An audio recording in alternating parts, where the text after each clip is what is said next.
Welcome to the 31st episode of the It's Been Said podcast. I'm your host, SAI Executive Director Lisa Remy. Each show is dedicated to conversations on leadership as we further SAI's mission to support, encourage, and develop Iowa's educational leaders and learners. I'm excited to welcome both the Iowa High School Athletic Association Executive Director Tom Keating and the Iowa Girls High School Athletic Union Executive Director Erin Gerlich. Thank you both for taking time out of your busy schedules to be guests on our podcast today. Thanks for having us, Lisa. We appreciate the opportunity. Yes, I echo that. Thank you so much. Yeah, you're very welcome. So, as you both are aware, our February podcast featured Olwine Superintendent Josh Ean sharing his thoughts on Iowa's classification system. So I appreciate you both taking the time to share with our listeners your perspectives regarding the classification system currently used in Iowa. So let's just start with, what is the classification system that we currently use in Iowa? And is it even the same for both boys and girls? Tom, let's start with you. Sure, thanks, Lisa. I think it's important first to mention that when we're talking about classification, and particularly competition that's based on that classification, we're talking about the postseason. Other than football, schools create their own schedules, either independently or through the conference that they become a part of. So we really don't play a part in that. The classification process kind of kicks in as we get into the postseason. So, if we've got 21 basketball games in a regular season, the schools are responsible for those, and then we end up assigning in the postseason. And as you remember, even Josh, who was on your podcast a couple of weeks ago, mentioned that they've changed the conference to try to better acclimate and put themselves in a position for success. Now, having said that, we do have postseason classifications. And the way those are put together is based on enrollment, and we'll get in a little bit in the next question, I think, on why enrollment is the key factor there, and why we do that. And except for football, we just go straight enrollment, and then we determine how many schools are in each class based on the number of teams and the number of participants, and then we divvy up the classifications that way. Erin, do you have anything that you want to add to that? Yeah, I think, just something that I'll add there is I think it's important to note as well that we've got, quite a few programs and that go, through a variety of our sports that offer cooperative sharing.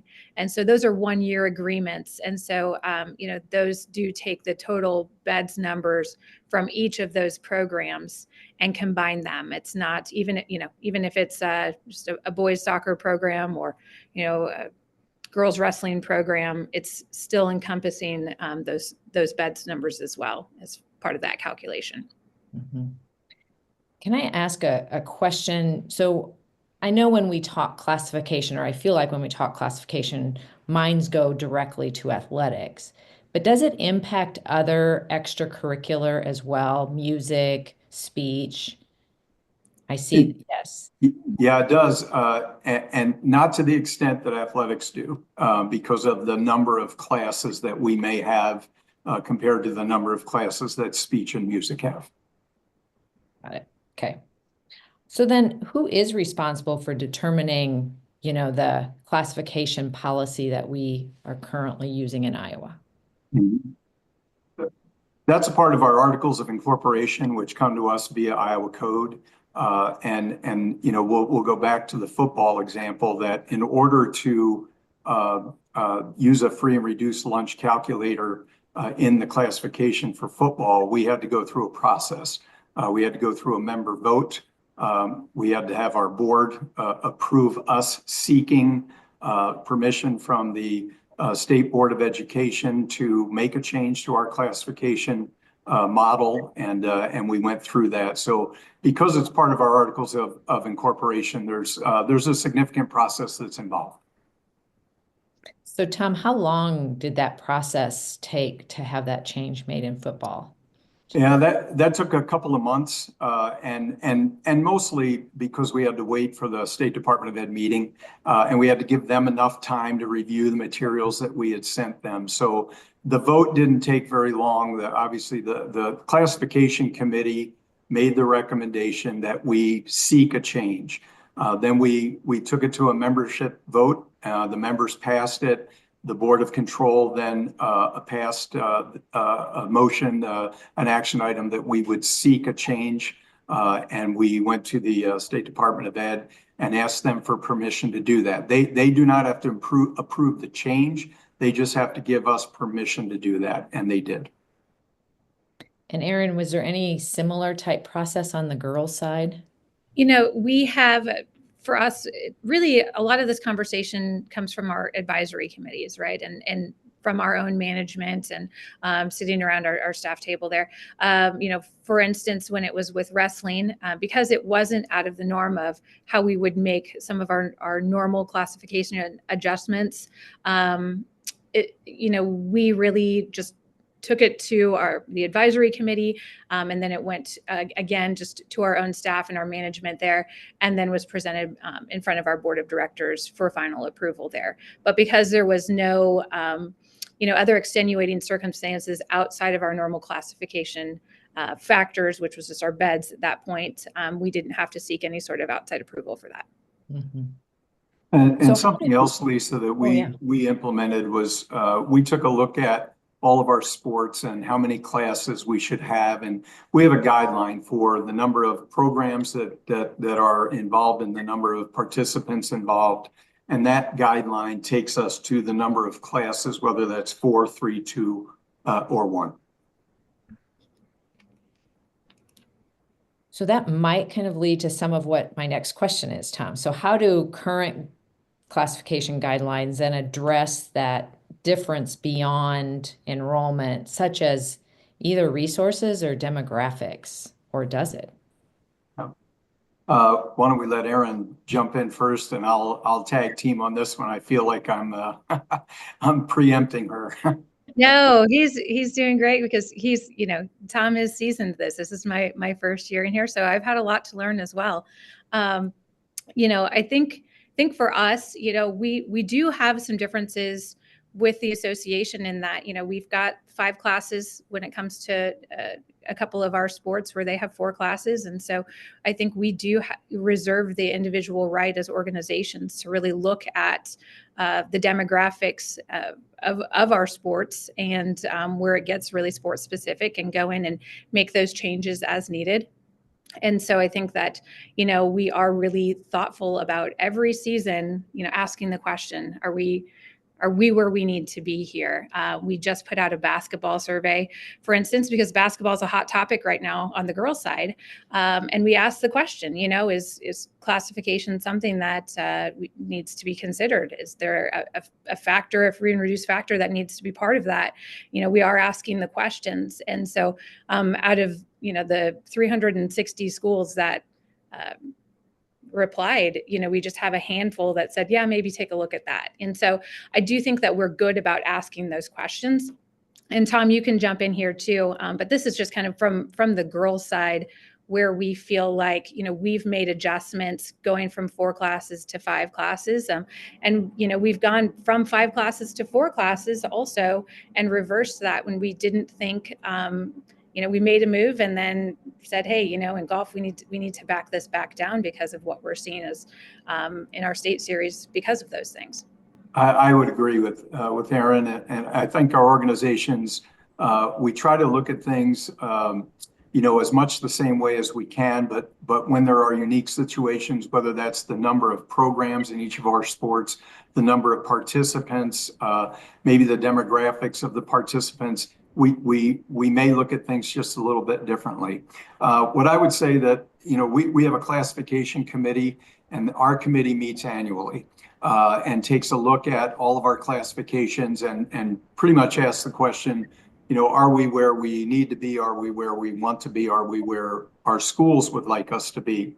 And as you can imagine, complex answers, right? Those questions seem simple enough, but it really spurs a lot of great discussion. And I would say the discussion kind of falls into two categories. One is we discuss the definition of success, because I think, people have different definitions or different ideas of what success is. For some, success is participation. Success is, leadership, work ethic, et cetera, those qualities that are developed. For others, it's championships, that we want a chance to win. We want a chance to compete. And it may not necessarily be a state championship, and maybe it's a conference championship. Maybe it's we want to be better this year than we were last year in terms of being at a competitive level. And as you can imagine, with 360 schools, we're all over the place when it comes to that. We did a survey a few years back, and it was a pretty extensive survey, and it came back interesting. And one of the things that came back is we asked what was the most important part of students being involved in activities. And they came back with things like opportunity to participate, and also an opportunity to gain all of the things that come with that participation. And our school said they measured success in their activities programs by participation. And then when we asked them what they would like to see us do differently, they threw in classification changes and opportunities to compete, in a different level. And I have an acquaintance that I met through a couple of meetings through my work on the board at Simpson, and it was a representative from Gallup Polls, and I gave him the survey, and I said, "Would you mind taking a look at this and just give me your take on it?" And we had some great discussions, and let's be clear, he gave me a few great pointers on how to do surveys, and maybe next time, right? But one of the things he said is, what folks responded to is they are telling you they value one thing, but they want you to change something that's going to impact something else. So they value the participation, but they want you to change the way teams compete. And I don't think that's a bad thing. I don't think that's an evil thing. I think if you turn a scoreboard on, people want to try to win, and I think communities get excited about success, et cetera. And, whether it's Josh or whatever, community or whatever school district is struggling, we get that. And we feel like, we want to give kids an opportunity as well. But remember this, I guess, there are multiple factors. Economics is a factor. There is no denying that. It is absolutely a factor. However, there are other factors that maybe even accounting for some economics, those other factors are going to override that and maybe determine one way or another whether there's going to be success. I look at, we were at Erin and I were at a meeting of the National Federation just this past week. And, there's a school in Pennsylvania, Aliquippa, which is a perennial state champion in football. Their free and reduced lunch percentage is 84%. East St. Louis High School, they won the 2024, and they are perennial Illinois state champs. They have a 98% free and reduced lunch percentage. So there are outliers, certainly. That doesn't mean that, we say, well, too bad, figure it out. We don't. We try to figure out what the economic part of that is, but we're also looking at what else can we address. The classification committee has a tough responsibility. And where they landed was, we're getting most of the pushback on football. So let's address that first. And we're getting most of the concern on economics. So let's address that first. So we've got one sport, one variable. Let's see what the impact is. You start adding variables, and all of a sudden, you're not sure what's making a difference and what's not. The problem with education, as we know anything in education, is you can't look at 1 year's data and say it worked or it didn't work. It takes multiple years of data. And quite frankly, and I'm in the same boat, people aren't that patient. They want to see change now. And we've got to wait. The state board of education has told us, you're coming back and you're going to tell us what impact this had. And we asked them if we could wait 2 cycles of football. And that, unfortunately, is 4 years. We think that data is more, impactful than 1 year's data. So, we've got we've got such a variety of factors to take a look at to determine what exactly is making. We know coaching matters. We know facilities matter. We know that equipment matters. We know that the number of participants absolutely matters. We know that the culture of the school, the culture of the athletic program, and the culture of that sport program matter. All of those things matter. To try to address all of them at once is kind of overwhelming. And I can't imagine whether you're a superintendent, a principal, an AD, it feels overwhelming when you're trying to, get the ship turned in the right way. And the unfortunate reality, again, going back to education, it's like turning an aircraft carrier, right? It's not like turning a jet ski. And again, it goes back to patience. We know that at the NFHS, we talk a great deal about classification, and states fall into 3 categories or 4. One is straight enrollment. They don't do anything else. The other is free and reduced calculations, which we're trying in football. The other is a multiplier for non-public schools, or what they call non-boundary schools. And then the third is a success factor, where all schools are measured in their past 5-year success. And if you earn X number of points by how far you've advanced in the postseason, you move up a class. Not everybody likes that either, because the kids who got you there graduated. And so the students who are coming after them are the ones that have to deal with that challenge. It is complex, but it is important. Erin knows this. I was the president of the NFHS last year. And I'm a big theme guy. So my theme for that presidency was for the kids, that everything we do is for the kids. It is not for anyone else but the kids. Now, when adults are making decisions that impact kids, then we got to be careful as adults that we're making those right decisions. The other piece I added to that was for all the kids, not just some of the kids, not the kids who have the resources, not the kids who are in the successful programs, but all of the kids. And I challenged all of us as state associations, and I challenge all of our school districts to do the same, to commit to that. And we're here to try to partner as well. I was just going to piggyback on that a little bit too, of, when we're really talking with some of these schools, as Tom mentioned earlier, and as we talked earlier, classification, especially for our female sports, is really just impacting our postseason, right? Which is such a sliver of the whole picture of their sports season.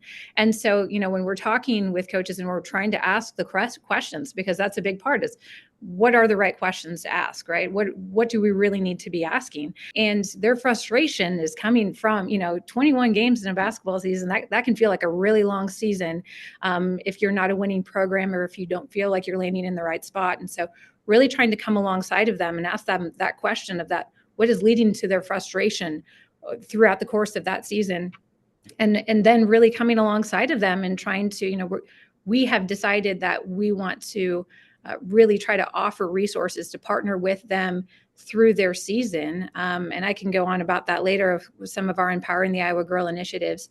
And, because we felt like that was a bigger issue for some of these schools than, maybe 1 or 2 of their games in the postseason, and so really trying to come to the root of that problem with them and come alongside these schools, because as Tom said, there's a multitude of factors and it really doesn't look the same from community to community. So trying to address it all the same may not be what most of the schools actually need. Yeah, I really appreciate both your comments there. And, as I put on my old hat of superintendent and know that there are always, in education, there's, multiple levers that you can push. And when you push multiple at the same time, it's hard to know which one made the difference.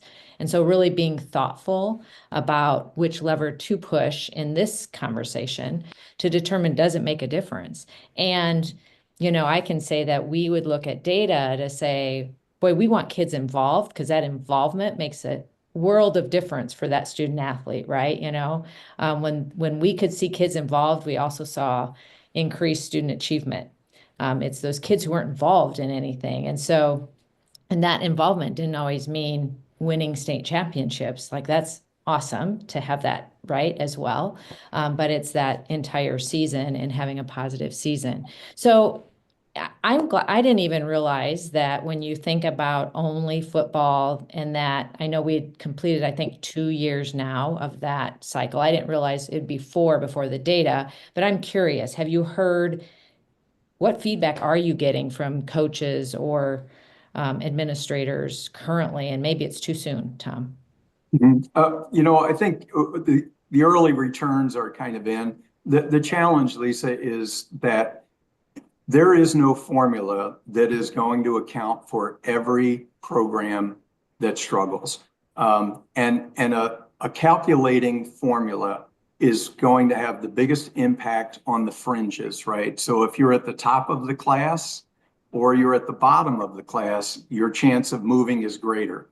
If you're in the middle, there's probably not a formula that's going to do that. And I think that's where we're trying to work through that and figure out what other ways could we impact this. But that's a great question. But I think, and I'll give you an example. We moved Gilbert up a class because of the calculating formula, and they had more success when they moved up.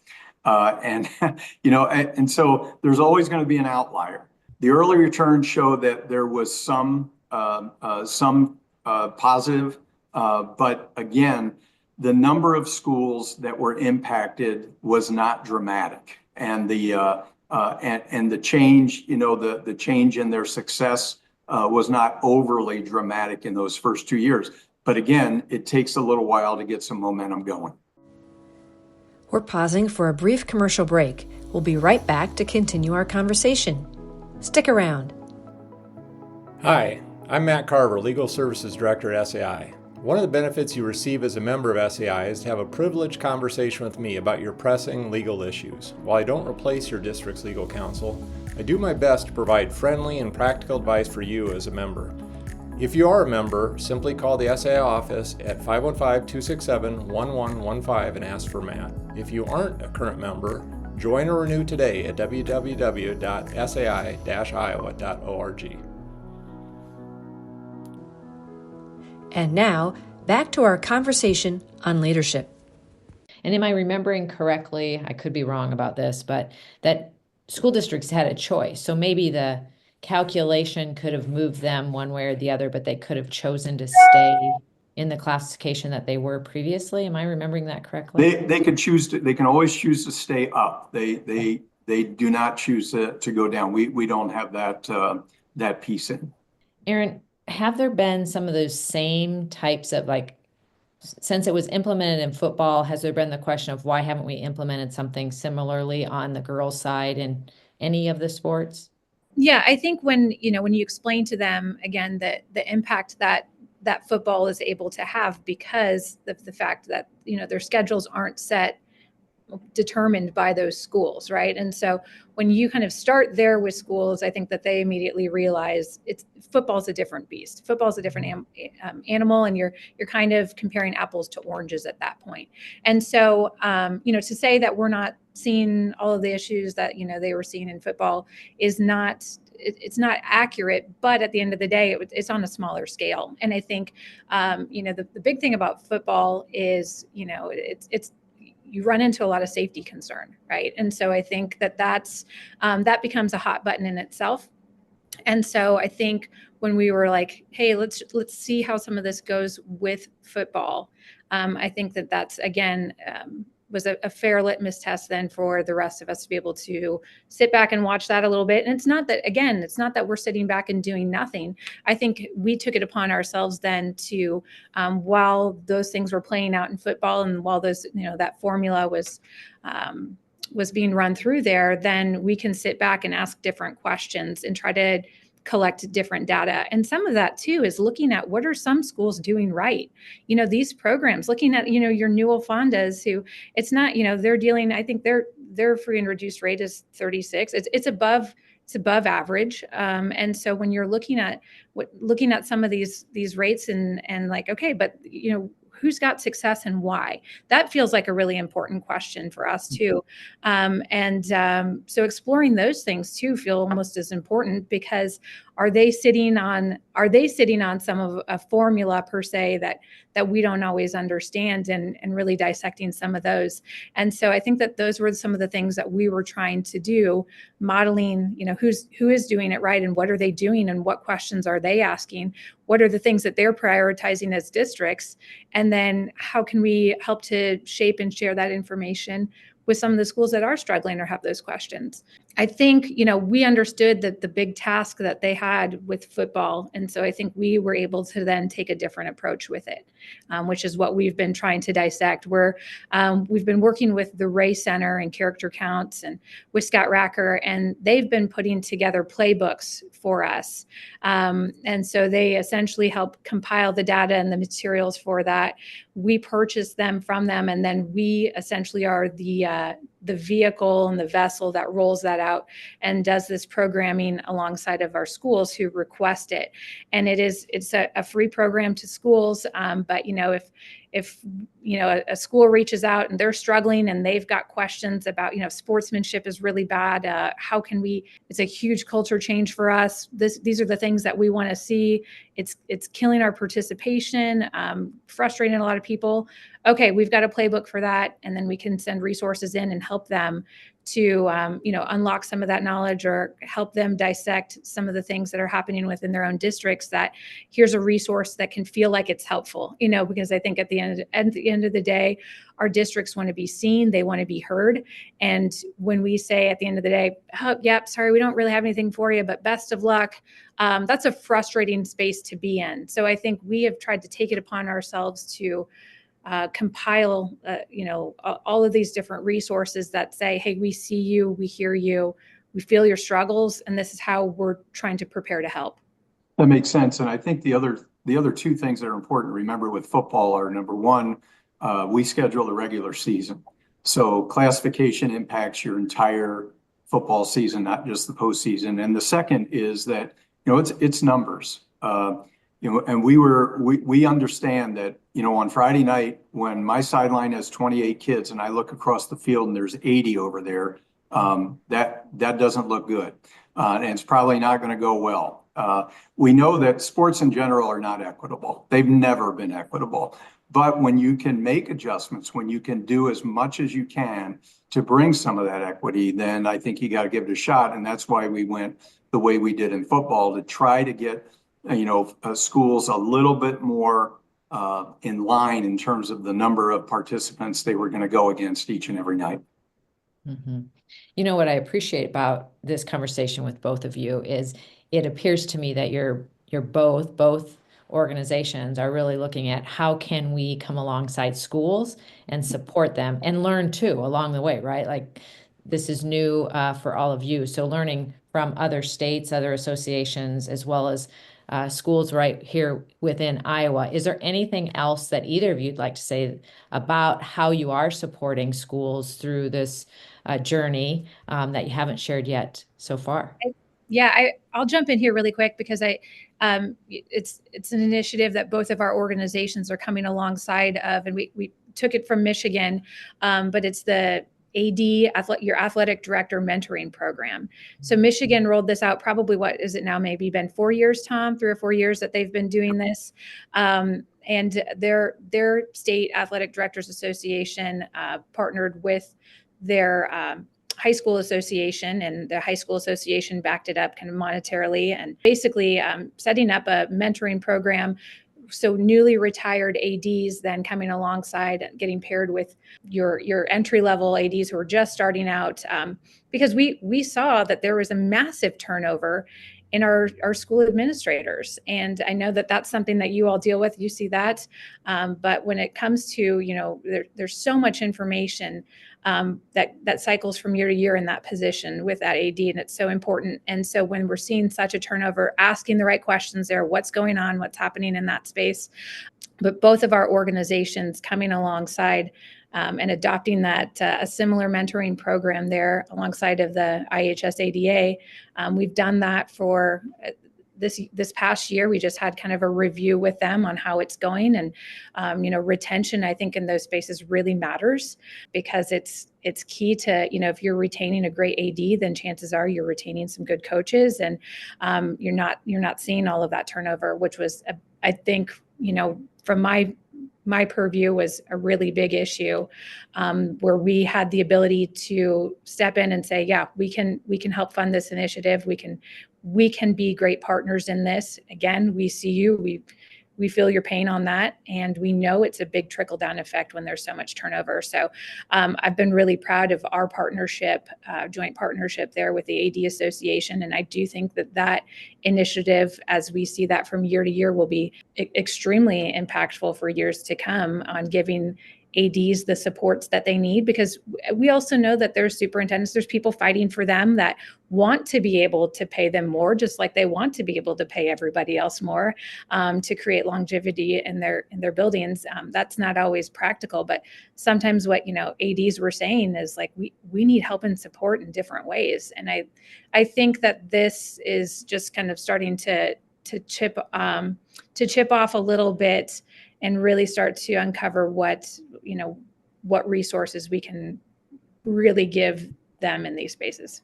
I'd agree with Erin, and I also think that sometimes we look at the factors that maybe lead to struggling programs, and instead of addressing those particular factors, we look at the end and say, well, what could the association do maybe to make up for all of that, so that our kids have a little better chance for success. I don't think there's anything wrong with asking for that. What I would say is, if we want to sustain any kind of success in programs across the state, it's going to take addressing those issues. So when we say, okay, talk to us about economics, and obviously facilities are a part of that, and equipment is a part of that, travel is a part of that. But we also hear that we aren't getting as many kids to participate as other schools, or schools that are in more affluent areas. Okay, tell us more. They have to work. They're going to go to work rather than be a part of the team. They're watching younger brothers and sisters, very real life situations. Absolutely. They don't have the money for equipment, that it takes to play in our sport, for example. They can't get here. Or if they stay after school for practice, they're on their own to get home, and they can't get there. Or if we have a practice in the morning, they can't get here. So transportation, money, time, etc. So the question that sometimes we ask, and I ask this very, very respectfully, is how does giving a school a lower classification and giving them a chance maybe for more success, how does that address those other things? Because those kids still aren't going to be involved. And I think that's where it takes, four sources. It takes us. We have to be a part of it. It takes the school, it takes the family, and it takes the community. And when a community, I'm talking business community, somebody's got to invest in them. I know the Girls Union has a foundation. We have started a foundation, and we are looking at what the purposes of those foundations should be. Should they be grant-based? Should a school district be able to come to us and say, we've got an initiative to try to get more kids to participate in our activities program. Here's what it looks like. We'd like to apply for a grant for that. I think that's a place maybe we could help. In terms of our work with the Athletic Directors Association, Erin, thanks for mentioning the mentoring program. It's been a huge success just in 1 year.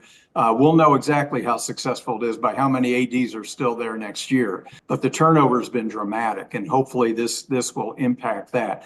But the other thing I think we can do with the AD Association is conduct, whether it's at the AD conference, a summit of schools to say, what can we do? What can those four sources do to be able to impact? Because if community A gets great parental support, but community B does not, then the other three have to step up and make up for whatever lack that is. If the school district doesn't have the funding to do that, somebody else has to step up.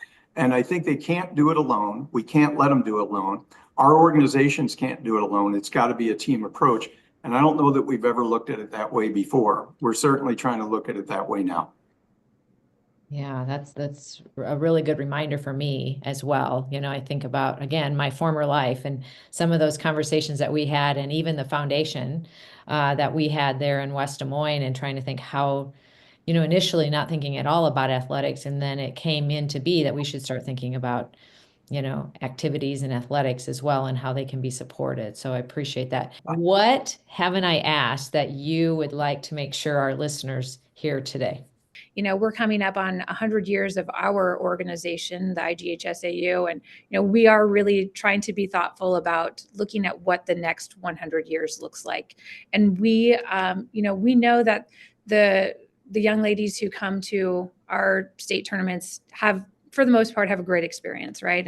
And those are things that we can be really proud of. But we're starting to ask ourselves these questions of, because I was one of these kids. I was a 4-sport athlete and never made it to state in anything but speech, right? Which, again, proud of that, but was on some great teams and had a lot of fun doing those things. But what does an organization like the IGHSAU mean to a kid? How does it impact a kid if they don't ultimately, see all the pink banners at the end of the tunnel there? And so we are trying to be more thoughtful about how we go into schools now, and how we, doesn't matter if that student athlete, what kind of a team they're on, or how quote unquote successful they are, that we can still reach them, we can still impact them.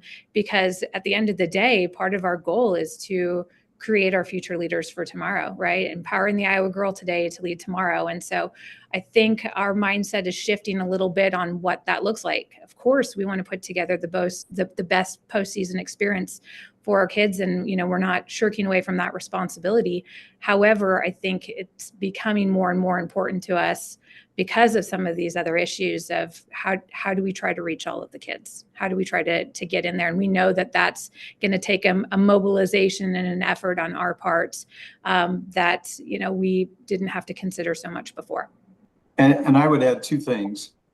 We probably have, between our 2 organizations, 120 and 140,000 young people that we serve in our activities programs. About 15,000 of them, maybe 20,000, depending on the year, are going to experience a state event. And so what's the experience like for the other 100 to 120,000? To us, that's really important. And these are big challenges. These are participation, you name it. We've got other challenges in front of us. But Erin and I didn't get involved in this to have an easy road. We understand that there are challenges. And I tell folks all the time, and I grew up in Philly, and I tell them we cannot go Philly on this stuff. And to go Philly just means you shrug your shoulders and you go, what are you gonna do? And just let it keep riding. We keep trying to find ways to impact folks. We think if we can impact the leaders of our activities programs, we have a chance for those leaders to impact at the local level and make a difference. We need to hear from them what they need from us. And I mostly want to hear, what can we do to help the foundation that's going to make it more likely that anything we put in place is going to be sustainable. We love activities programs because we were part of them, and we know what we got out of it, and we watch what it does, and we see the impact of what activities, whether it's speech, music, or athletics. It's huge, and we get that. We want kids to have the opportunity to participate. How can we try to make that happen? Once we get those folks in, then how do we give everybody a chance to be as successful as they possibly can? So that's our goal. It's a big one. We'll try to put plans in place to make it happen. Yeah, well, thank you both. And what I really appreciate is hearing both of you say, it's all about all kids, right? We're here for all kids.